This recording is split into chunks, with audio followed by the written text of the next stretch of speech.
guys, let's get wedding ready. So after doing my skincare, I've started with the Lakme's Lumi cream. This acts as a perfect primer, a perfect base. This also has certain shimmer which provides a sense of highlighter. I really like applying this before doing my makeup.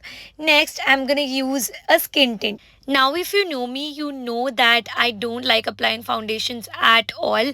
I feel like they provide you with a lot of heavy coverage, which is something that I really don't like.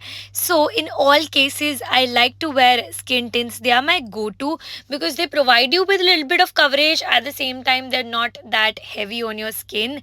And after blending it all well, we're going to move on to our next product.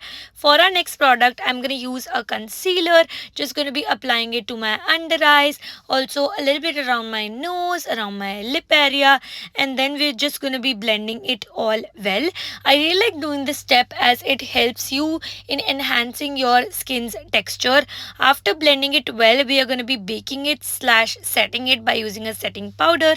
For that, I'm going to be using the Maybelline's Fit Me powder. I would suggest you guys to use the same brand setting powder as the concealer. It just provides you with the same formulation and it helps it in blending easily. Next, I'm going to be using my new favorite blush, which is Sara's blush. I reviewed it in my video, I guess in the recent video itself. You can go and check it out. I love this blush.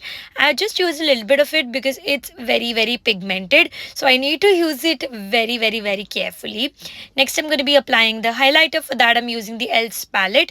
Now for highlighter, especially when you're going out, you actually should focus more on that inner glow sort of highlighter.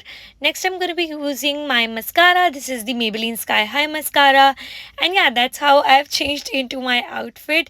I am applying the KIRO's lipstick along with this one. This is by Faces Canada and this is their lip gloss.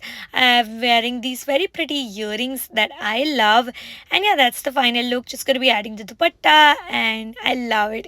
I really like how this makeup look is so subtle at the same time so pretty, because especially when you're wearing heavy outfits, I feel like this makeup is perfect. I really like it, and yeah, this is my final look. I love my outfit. The wedding was great, and yeah, now it's your turn to subscribe for more.